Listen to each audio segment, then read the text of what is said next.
Hi, I'm Bob Valvano, and I'm a broadcaster, former basketball coach, and survived 2 heart attacks. It was 7 years ago, and that was the second one. I was in the hospital for a procedure, so the first one was a little bit crazier. I was on my way to go to Connecticut to do a basketball game for ESPN. I was in the airport. I'd been feeling like I'd had some stomach issues, is what I thought they were. I knew exactly where I was. I was just getting ready to go through security, and I was like, this is really bad. I thought it was an ulcer. So I put that out of my mind, and I said, well, let me just get home, and tomorrow I'll make an appointment to see a doctor. And it got worse. I'd been feeling this for a while, but that day, it just got worse and worse, and I was starting to get concerned. So I called the house phone on the airport. I'll never forget this, God bless this woman. And I said, she said, hello?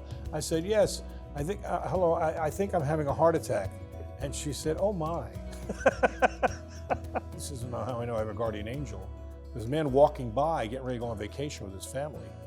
And I was sitting there, and I was slumped against the wall, sitting. I had the phone, you know, there was the help phone, the service phone.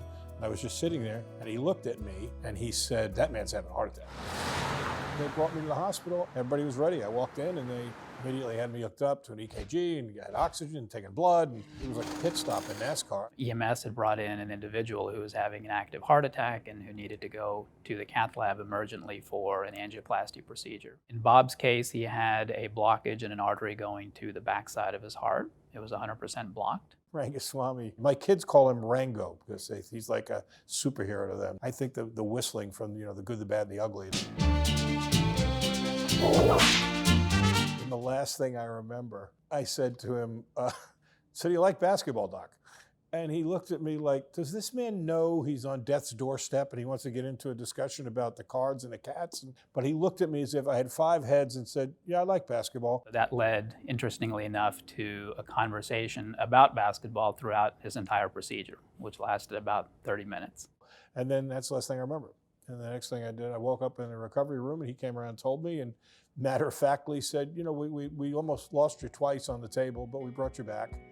I said, oh, I'm a big supporter in hopefully finding the me's that are floating around out there and kind of, you know, gently shaking them and saying, hey, listen, pay attention to this. Look at this information we've got for you. And this initiative is a great one to do that, because I don't think people like to be lectured to, but I do think people like to have knowledge.